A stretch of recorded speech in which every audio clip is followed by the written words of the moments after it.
Hello students, क्या हाल है। हमारा टॉपिक क्या चल रहा था? Cash book. हमने एक दिन कवर कर लिया था उसमें। आज हम लोग कैश बुक को आगे बढ़ाते हैं। तो देखो, एक एग्जांपल आप लोगों के सामने लिखा हुआ है। आपको 2 कॉलम कैश बुक बनानी है और ये ट्रांजेक्शन है। तो 1 बाय 1 ट्रांजेक्शन पढ़ेंगे और उसे कैश बुक में पोस्ट करेंगे। तो 2019 जुलाई 1 में कैश का बैलेंस है, यानी कि इतना पैसा हमारे पास स्टार्टिंग में है। और बैंक बैलेंस ध्यान से देखो, इस बार क्रेडिट लिखा हुआ है। बैंक का क्रेडिट बैलेंस का मतलब होता है ओवरड्राफ्ट, यानी कि नेगेटिव बैलेंस। हमने अपने अकाउंट में से ज़्यादा पैसे निकाल लिए, ये हमारी लाइबिलिटी है 80,000 रुपये। तो कैश हमारी जेब में और इतना हमारा बैंक का नेगेटिव बैलेंस है। तो देखो, कैश बुक में कैसे लिखेंगे, कॉलम्स याद है ना। ये हो गया हमारा 3 column cash book, sorry 2 column cash book. पहला कॉलम कौन सा था? Date, particulars, LF, cash, bank. और यही वाले कॉलम हमारे फिर क्रेडिट साइड में आ जाएंगे, है ना। अब हमने क्या पढ़ा था? कैश का हमारा कौन सा बैलेंस था? डेबिट बैलेंस था। तो देखो, 2019 जुलाई 1 to balance brought down. Cash का बैलेंस हमने लिखा ये 70,000। और बैंक का बैलेंस कौन सा था? नेगेटिव, यानी कि क्रेडिट। आपको याद है ना, कैश बुक की जो डेबिट साइड होती है वो आने वाली साइड होती है, यानी कि ये प्लस वाली साइड होती है।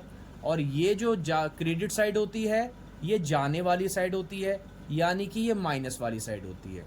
इसको हम रिसिप्ट्स वाली साइड भी बोलते हैं, प्लस वाले को रिसिप्ट्स भी बोल सकते हो, और इसको हम पेमेंट साइड भी बोल सकते हैं, है ना। तो हमारा बैंक का कौन सा बैलेंस था? नेगेटिव था, इसलिए नेगेटिव वाली साइड में लिख रहे हैं। जुलाई 1 में बाय बैलेंस ब्रॉट डाउन, और बैंक में हमने लिख दिया 80,000। आगे देखते हैं। Next, deposited into bank 4,000। Bank में पैसे जमा किए। याद है ये कौन सी एंट्री है? कॉन्ट्रा एंट्री है। बैंक में जमा कर रहे हैं तो बैंक प्लस और कैश माइनस 4,000 रुपये। तो बैंक प्लस है तो प्लस वाली साइड तो यही है ना। तो देखो, बैंक के प्लस में पहले हमने लिख दिया 4,000। ये 4,000 की अमाउंट फिल कर लो। अब अगर बैंक में 4,000 है तो यहाँ क्या लिखेंगे? नाम उल्टा लिखेंगे, टू कैश। तो टू कैश 4,000 रुपये, और यहाँ पर फिर क्या लिखेंगे? बाय बैंक 4,000 रुपये, है ना। कैश माइनस हो गया, क्योंकि जब आप बैंक में पैसे जमा कराओगे तो पैसे चले जाएंगे ना आपके पास से। तो कैश माइनस वाली साइड में और बैंक प्लस वाली साइड में। नाम उल्टा लिखोगे। अगर अमाउंट कैश में लिख रहे हो तो नाम बैंक लिखोगे, अमाउंट बैंक में लिख रहे हो तो नाम कैश लिखोगे। और सी लिखेंगे। सी का मतलब याद है ना, कॉन्ट्रा। अगर LF वाले कॉलम में स्पेस है तो वहां लिख दो, वरना पर्टिकुलर्स वाले कॉलम में स्पेस हो तो वहां लिख देना बस। आगे देखते हैं। 2 ट्रांजेक्शन्स कवर करने के बाद नेक्स्ट देखें। नेक्स्ट कह रहा है विड्रू फॉर ऑफिस यूज 1,000 रुपये। ऑफिस यूज के लिए पैसे निकाले। तो कैश आ रहा है, कैश प्लस, कैश प्लस। तो कैश की प्लस वाली साइड में 1,000 रुपये। देखो ये रहा कैश प्लस। अब कैश के इधर लिखा है, कैश में लिखा है तो यहाँ क्या लिखेंगे? बैंक। और इधर क्या लिखेंगे? By cash. और बैंक वाले कॉलम में बैंक से पैसे निकाल रहे हो तो बैंक तो माइनस हो जाएगा ना। तो बैंक के माइनस वाले कॉलम में आ गया। और यहाँ बैंक में अमाउंट है तो यहाँ क्या लिखेंगे? कैश। और दोनों तरफ क्या लिखेंगे? कॉन्ट्रा। जैसे यहाँ सी, इसी तरीके से यहाँ भी सी। आगे चलते हैं। कॉन्ट्रा एंट्री मुझे लग रहा है समझ में आ गई होगी वैसे अब आप लोगों को। Withdrew for private use. Private use के लिए पैसे निकाले। पैसे जा रहे हैं और प्राइवेट यूज के लिए ड्राइंग्स वर्ड यूज करते हैं। जाने वाली साइड कौन सी होती है? माइनस वाली साइड। तो यहाँ पर बाय ड्राइंग्स और पैसे निकाल रहे हैं तो ये आ गया आपका कैश वाले कॉलम में, है ना। आगे चलते हैं। Cash given to Z ₹1,000 and discount received 100 रुपये। यानी कि हमने जेड को 1,000 रुपये दिए और उससे डिस्काउंट मिल गई 100 रुपये। तो कहने का मतलब है देने थे 1,100 रुपये, 1,000 रुपये दे के पीछा छूट गया, 100 रुपये का फायदा हो गया। लेकिन कैश बुक में तो हमें ये मतलब है ना कितने पैसे आ रहे हैं और जा रहे हैं। तो कुल मिला के जेड को हम पैसे दे रहे हैं 1,000 रुपये। तो डिस्काउंट से तो कोई लेना देना है नहीं। 1,000 रुपये गए वो रिकॉर्ड कर देते हैं। पैसे जा रहे हैं तो बाय नेगेटिव, बाय जेड पैसे गए 1,000 रुपये, ये हमारे कैश में आ गए। आगे चलते हैं। Check received from A 7,000। आपको याद है लास्ट वीडियो में मैंने बताया था, अगर हमें चेक मिल रहा है, हम ये मानते हैं उसी दिन बैंक में डिपॉजिट कर रहे हैं, और अगर आगे बता रखा है बैंक में डिपॉजिट करा है तो तब मानेंगे। अगर सेम डे डिपॉजिट होता है तो नाम तो नाम आता है, और अगर बाद में डिपॉजिट करते हैं तो चेक इन हैंड आता है ना, यही होता था ना। तो यहाँ हमें ए से चेक मिल रहा है, तो यहाँ पर देखो चेक रिसीव्ड फ्रॉम ए से चेक मिला 7,000 का।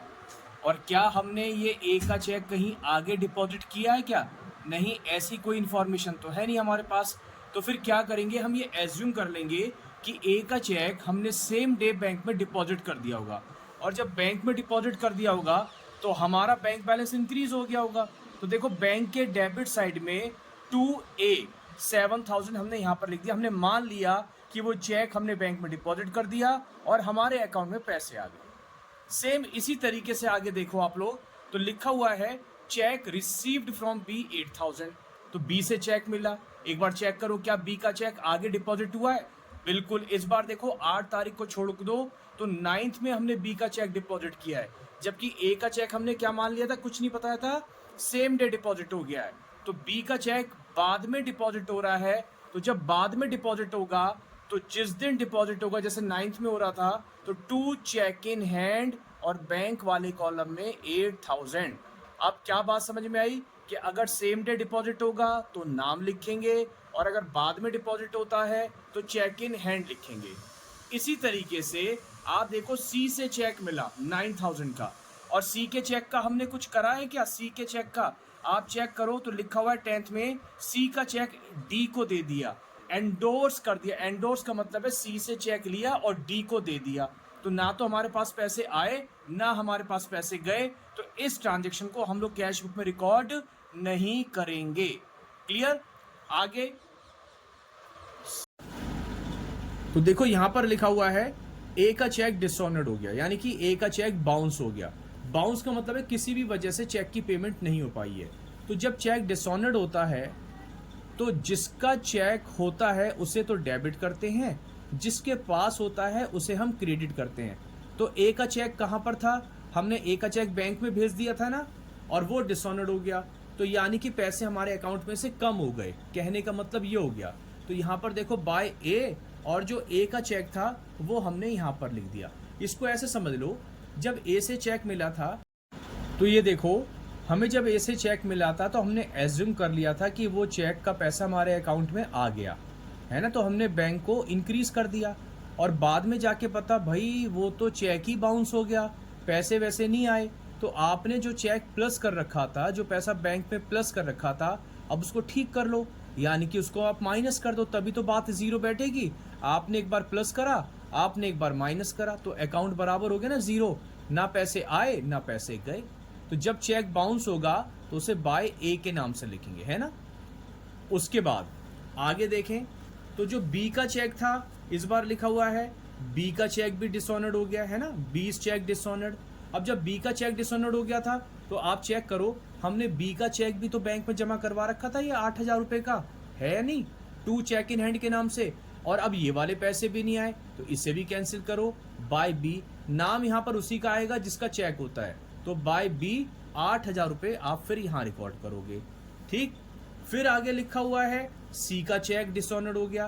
भाई सी का चेक तो हमने रिकॉर्ड ही नहीं करा था, क्योंकि सी का चेक तो हमें मिला था और उसे हमने एंडोर्स कर दिया था डी को, तो इसको तो हमने रिकॉर्ड ही नहीं करा था। अब अगर बाउंस हो भी रहा है तो हमने जब ना तो पहले प्लस करा था ना माइनस करा था, अब इसको रिवर्स लेने की जरूरत ही नहीं है, तो एंडोर्स वाले की एंट्री नहीं बनाएंगे। Next, goods given as charity, charity में गुड्स दिए, तो ये तो कोई कैश ट्रांजेक्शन है नहीं, इसको इग्नोर कर दो, खत्म, बन गई कैश बुक हमारी। अब बैलेंसिंग का तरीका याद है ना, पहले कैश वाले कॉलम को पकड़ो, इधर का टोटल करो, 70 और 1 71,000 आ गया, और इधर का टोटल अगर हम कैश का करते हैं तो 4 और 3 7 और 1 8,000, बस। तो 71,000 थे, 8,000 हमारे पास से चले गए, माइनस कर लो, क्लोजिंग डेट पे बाय बैलेंस कैरिड डाउन, 71 में से 8 कम करे तो कितना आ गया, 63,000। इतना कैश हमारे पास बचा। अब दोनों साइड का टोटल 71 और 71, जिधर कैरिड डाउन लिखते हैं, अपोजिट साइड में अगले महीने की पहली तारीख अगस्त 1 में टू बैलेंस ब्रॉट डाउन 63,000। इसी तरीके से बैंक का अगर हम लोग करें तो बैंक की ये साइड बड़ी दिख रही है, तो इधर का टोटल कर लिया 80 + 1 81 + 7 88 + 8 96,000, और 96 में से छोटी वाली साइड माइनस कर ली, 4 और 7 11 और 8 19,000 रुपये कम कर लो 96 में से, तो 77,000 इधर का बैलेंस आ गया। तो टू बैलेंस कैरिड डाउन 77,000। तो दोनों साइड का टोटल आमने सामने इक्वल। फिर जिधर कैरिड डाउन करते हैं ध्यान रखना है अपोजिट साइड में brought down by balance brought down. तो कैश का कौन सा बैलेंस आया? डेबिट बैलेंस, क्योंकि कैश की डेबिट साइड बड़ी थी।